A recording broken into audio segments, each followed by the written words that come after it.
नमस्कार, औरंगाबाद न्यूजमध्ये आपले स्वागत आहे. तुमचं काय म्हणणं आणि कशासाठी तुम्ही इकडे चक्रा मारू लागले आणि तुम्ही काय म्हणून इकडे कामाला होते आणि कशासाठी तुमचे पैसे थांबलेले आहेत? माझं नाव मनीष व्यवहारे. मी इथं गेल्या 5 वर्षापासून डाटा एंट्री ऑपरेटरचं काम करतो आहे. पण हे असं सध्यांती मध्यंती काळात हे जेव्हा कार्यकर्ते त्यावेळेस साहेब इथं रुजू झाले तर हे असे वेगवेगळ्या प्रकारे त्रास देण्यानं कर्मचाऱ्यांना सुरू केलं होतं. यानं जाणून बुजून लोकांचे पेमेंट अडवतात, कर्मचाऱ्याचे पेमेंट थांबवून ठेवतात आणि खोटे आरोप लोकांना करून इथून कामावून काढून टाकतात. हे त्याचं उदाहरण आहे की हे लेटर त्यांनी मला दिलं होतं की मी ऑफिसचे काही डॉक्युमेंट फाडले. तर ॲक्च्युली मी हे डॉक्युमेंट फाडले नसून मी काय केलं की हे आमच्या वरिष्ठ कार्यालय संभाजीनगर तिथं गेल्याच्या नंतर यांची तक्रार केली आणि तिथं सिद्ध करून दाखवलं की हे डॉक्युमेंट मी फाडलेलं नाही. तो राग त्यांनी मनात धरून माझं 3 महिन्याचं पेमेंट येणं इथं डिव्हिजनला अडकून धरलेलं आहे. जे की फंड आलेला आहे त्याची वर्क ऑर्डरसुद्धा मी साहेबांना दाखवलेली आहे. ज्याची वरतून निधी मागणी जी येतात ते फंड येतात त्याचीसुद्धा दाखवलेली आहे. तर फंड येऊनसुद्धा हे साहेब मला विनाकारण त्रास देतात आणि पेमेंट काढत नाही. माझं 3 महिन्याचं पेमेंट येणं माझं दाबून ठेवलेलं आहे. एप्रिल, मे आणि जून महिन्याचं 3 महिन्याचं पेमेंट दाबून ठेवलेलं आहे. त्याच्यानंतर माझं जुलै महिन्याचा अटेंडन्ससुद्धा येणं पाठवलेलं नाही आहे कंपनीला. कारण मी फक्त तक्रार केली आहे यांची वरिष्ठ अधिकाऱ्याकडे. याच्या जाणून बुजून वरिष्ठ अधिकारी मी 2-3 वेळेस भेटलो. त्यांनीसुद्धा माझ्या पत्रावर लिहून दिलं की याचं पेमेंट तात्काळ काढा म्हणून. तरीसुद्धा साहेब काढत नाही. मला नाईलाजानं कामगार अधिकाऱ्याकडे इथं ऑफिसला त्यांची तक्रार करणं पडली. याच्या अगोदर 2 वेळेस त्यांच्या मुलाखतीचा वेळ घेतला होता कामगार अधिकाऱ्यांना. ते दोन्ही मुलाखतीला साहेब हजर झाले नाही. कंपनीचा बी कोणी प्रतिनिधी हजर झाला नाही, साहेब पण हजर झाला नाही. यावेळेस 13 तारखेला सुद्धा आता कामगार अधिकाऱ्यांना आमची बैठक लावलेली आहे. पण मला खात्री आहे की 13 तारखेला सुद्धा साहेब तिथं उपस्थित राहणार नाही. कारण की ॲक्च्युली साहेबांचं काय आहे की साहेबांना कोणाला पैसे देऊ वाटतच नाही आहे. प्रत्येक वेळेस साहेब जाणून बुजून त्रास देण्याचा असं मार्ग करतात. मागच्या वर्षीचं इन्क्रीमेंटसुद्धा साहेब माझं मागच्या वर्षीचं इन्क्रीमेंटसुद्धा आहे ना अजूनपर्यंत रोखून धरलेलं आहे. आणि विचारलं ना का वाढून धरलेलं आहे इन्क्रीमेंट तर उत्तरसुद्धा देत नाही. इन्क्रीमेंटचे सुद्धा येणं मनमानी प्रमाणे यांच्या लेवलला कट केलेले आहे. महाराष्ट्रात कुठल्याही कर्मचाऱ्याचे इन्क्रीमेंटचे कपात आतापर्यंत केलेले नाही आहे. फक्त जालना डिव्हिजनमध्ये या साहेबांनी मिळून आणि अकाउंटंट साहेबांनी मिळून फक्त 2 व्यक्तींनी मिळून माझं इन्क्रीमेंट कपात केलेली आहे. काय नाव साहेबांचं? काय नाव साहेबाचं AM चव्हाण साहेब आहे आणि अकाउंटंट साहेबाचं ठाकूर BS ठाकूर म्हणून अकाउंटंट साहेबाचं आहे. तर ह्या 2 व्यक्तींनी मिळून काय केलं की माझं इन्क्रीमेंट जाणून बुजून अडून धरलेलं आहे. फक्त कशामुळं की मी वरिष्ठांकडे तक्रार करतो म्हणून. प्रत्येक कामाची तक्रार करतो, यांच्या चुकीच्या गोष्टीची तक्रार करतो. याच्यामुळे यानं मला आतापर्यंत इतकी हॅरासमेंट केलेली आहे.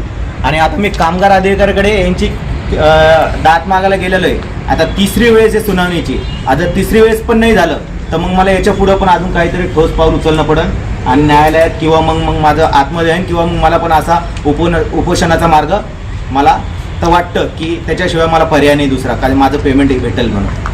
आतापर्यंत किती वर्षाचं पेमेंट बाकी आहे तुमचं? माझं 3 महिन्याचं हे रुटीनचं 3 महिन्याचं पेमेंट बाकी आहे. मागच्या वर्षीचे इन्क्रीमेंटचे पैसे बाकी आहे जे की मंजूर झालेले, मंजूर होऊन वापिससुद्धा गेलेले. मी त्यावेळेस त्यांना सांगितलं होतं साहेब हे पैसे वापिस जाणार आहे, इन्क्रीमेंटचे पैसे मला द्या तुम्ही. पण साहेबांना त्यावेळेस तुझं इन्क्रीमेंट कसं मंजूर झालं, कोणा केलं, काय केलं, त्याचा काय पुरावा आहे, याच्यामध्ये टाईम वेस्ट केला आणि टाईम वेस्ट केल्यामुळे ते पैसे वापस गेले. आणि आता ते म्हणतात साहेब जेव्हा आम्ही पैसे येऊ तेव्हा पाहू. म्हणजे पैसे कधी येणारच नाही आणि ते पैसे मला कधी भेटणारच नाही. आणि इन्क्रीमेंटचं मग यांना कोणा अधिकार दिला, यांना ते विचारलं मी की बाबा सगळ्या महाराष्ट्रात जेव्हा इन्क्रीमेंट भेटत होतं तुम्हाला अधिकार कोणता होता, कोणी सूचना दिल्या इन्क्रीमेंट कापायच्या.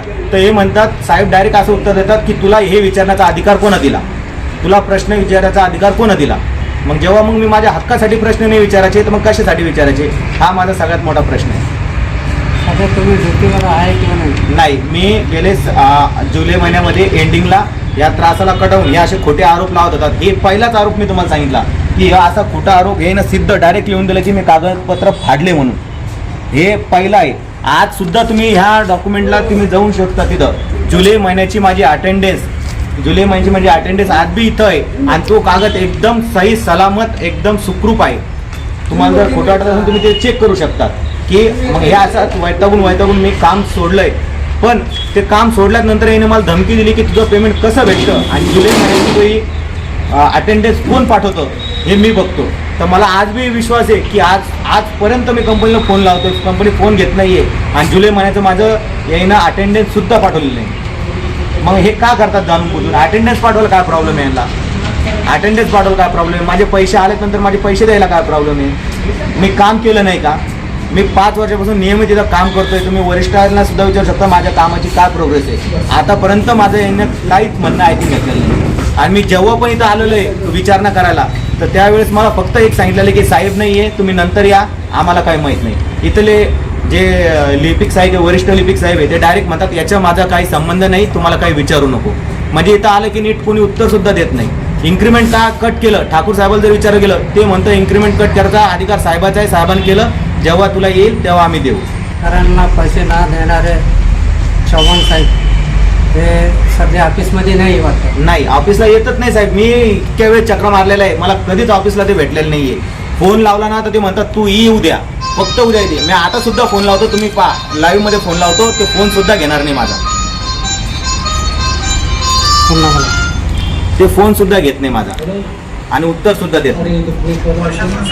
वारंवार विनंती केल्यानंतर हे कर्मचाऱ्यांना पैसे देत नाही आणि धमक्या देण्यात येते आणि कामातून हाकलून देण्यात येते.